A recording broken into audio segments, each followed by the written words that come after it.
Let me start off by saying I'm not a financial advisor. This is not financial advice. This information is intended for entertainment and educational purposes only. So with that, let me just start off by saying Happy New Year. It is 2022, January 1st. So this is a MetaMaterials MMTLP New Year update, and Happy New Year. So let me first do a recap and define what MMTLP shares are, so that because if you haven't seen the previous videos, it won't be entirely obvious. So there were two companies before in the past called Torchlight, stock symbol TRCH, which had oil and gas assets in undeveloped land with oil, and they merged with another company called MetaMaterials, stock symbol MMAX. They're basically an R&D company, and they had a bunch of patents, and they're working on IP licensing. Two very different companies. One is a Canadian company, the other is a US company. They merged, and the result of their merger was supposed to be a new company called MetaMaterials, stock symbol MMAT, and some Series A preferred shares, which were intended to be given to Torchlight shareholders. And the Series A preferred shares would result in a dividend from the sale of the oil and gas assets. The Series A preferred shares were not meant to be traded, and in general, what that means is that MetaMaterials would not spend any money or time to make these shares tradable on any exchange. So what actually happened? Well, the merger did take place. Torchlight is no more.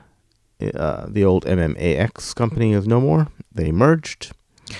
There is now a new company called MetaMaterials, stock symbol MMAT. The Series A preferred shares were created. And it turns out that somebody else, not MetaMaterials, spent money and time to make sure that those shares, those Series A preferred shares, would be tradable, and they traded them over the OTC exchanges. OTC stands for over the counter. So as a result, the Series A preferred shares became known as MMTLP, or the MetaMaterials Torchlight preferred shares. As of yet, there is no cash dividend or spin-out, and we're expecting that to come in the future. As of December 3rd, there was an update provided by MetaMaterials about the Series A preferred shares stock dividend, and basically what they said is that they needed to drill 4 more wells by the end of 2021 in order to be in compliance with the continuous drilling clause.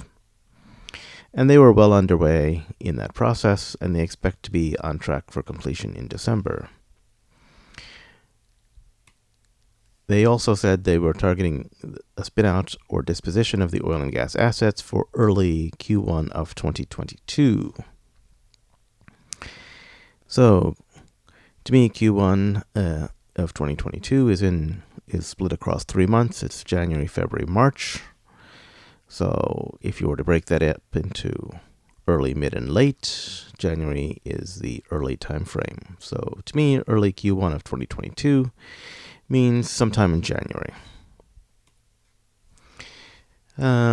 We also got an update from George Palikaros. He had a very odd tweet. Sometimes he tweets some esoteric and odd things.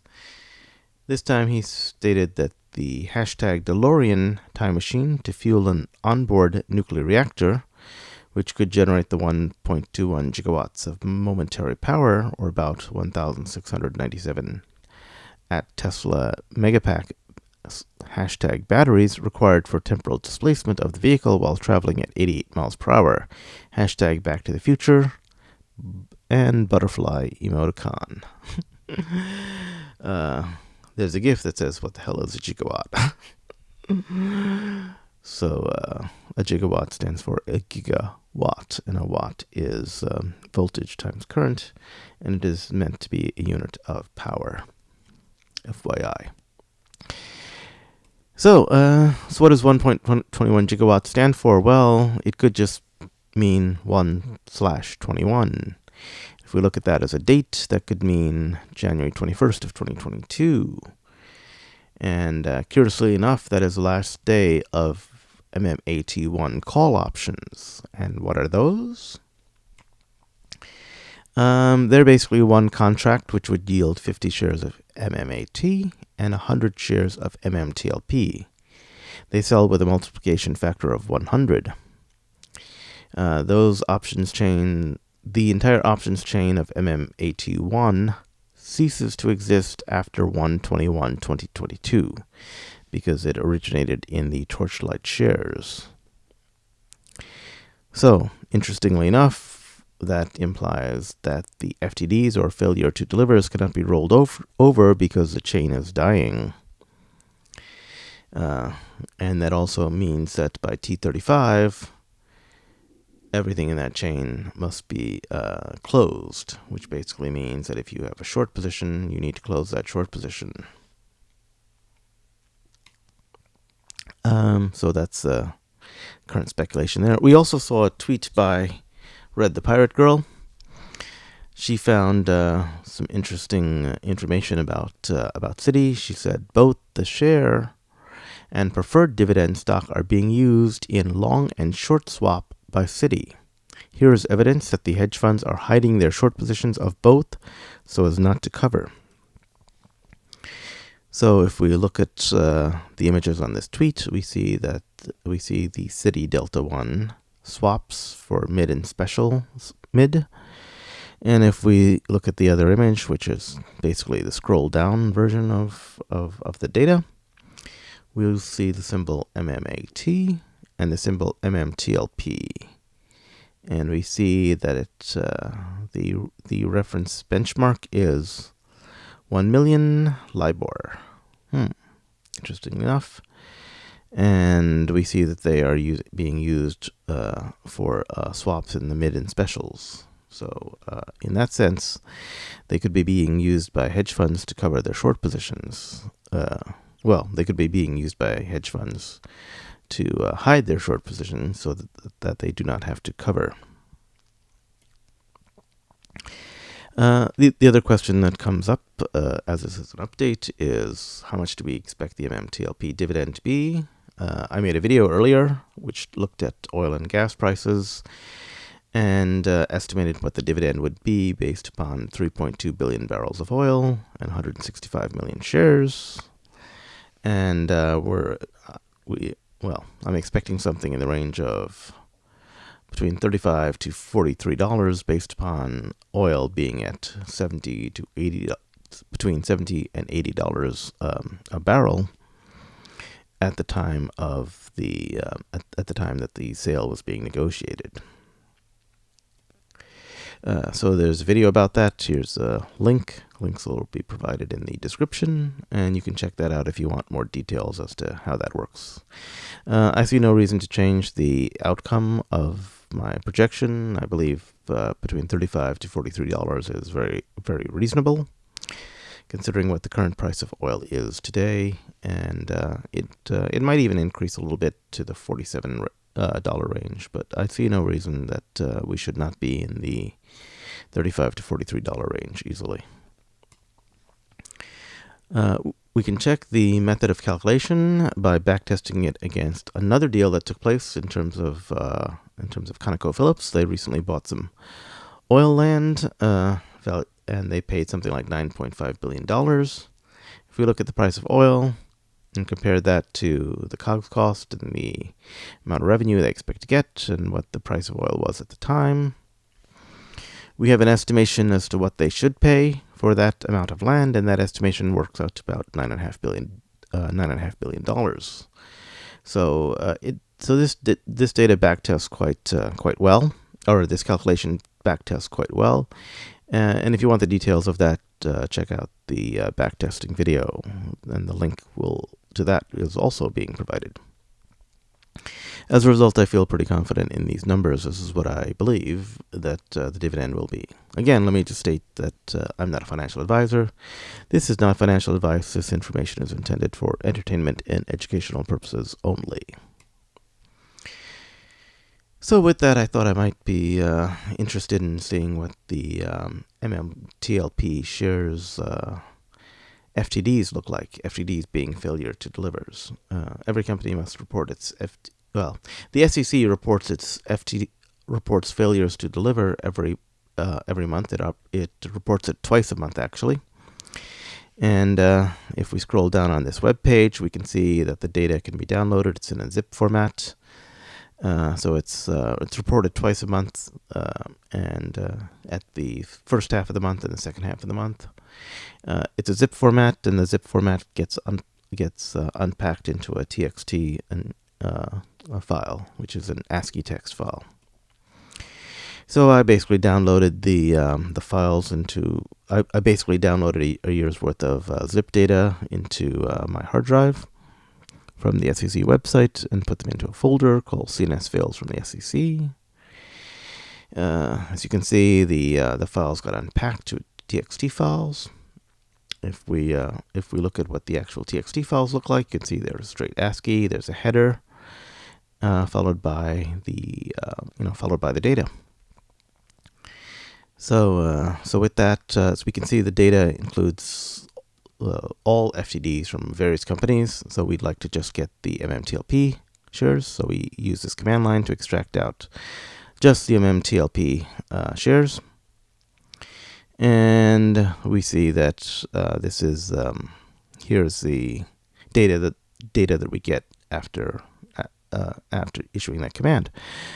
I'm just removing out some extraneous file information there, and we see the first column is a date, which is basically the year, followed by the month, followed by the day. So I'm just making that a little bit more explicit in putting dashes between the year, month, and date. And I take the same data, and I'd like to use a header, the appropriate header from the files. So we just open up any file, grab the header information, copy that, and we paste that into the first line. And then we'll convert the delimiter from a bar symbol to a comma. And if we do a replace all, we'll see that we wind up with a nice comma-separated file. And we can save that. Let's do a save. I'll do a save as, and we'll save it as a CSV format, which stands for comma-separated values.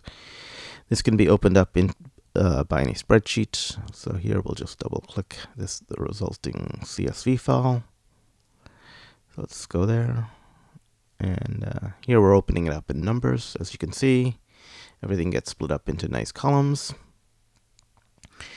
We see the quantity of fails, and let's just make that a little bit more apparent by separating out the value with commas, because it's already in its own field. And I like to view the data as a chart, because the raw numbers don't make a lot of sense unless I can view it visually. So here we can see what the chart looks like. Let's just make the chart a little bit more readable by putting the axis up and down, so that we can see what the x-axis looks like by splitting out the bars. And let's just give this a title of 2021 FTDs for MMTLP. So this is same data that we imported, and we're just making a bar chart out of it. Let's make it a little bit bigger. We can see that each bar has a date associated with it, and it basically is every single day from October 15th all the way out to December 13th. We've got failures to deliver. So let's put that back into our slides. Here we see a little bit bigger that we have every single date. We've got a lot of bars, and let's compare the failures to deliver against the stock price and align up the dates. Let's see what that looks like. So here we see the stock price. It first started trading, I believe, around October 7th or so. And as we can see, the price of MMTLP went up dramatically, came down, and we had a lot of volume on the first couple days. So if we put the FTDs up there so that we can see what the failures to deliver look like, well, so here we see the volume on the first couple days. Here we see the FTDs.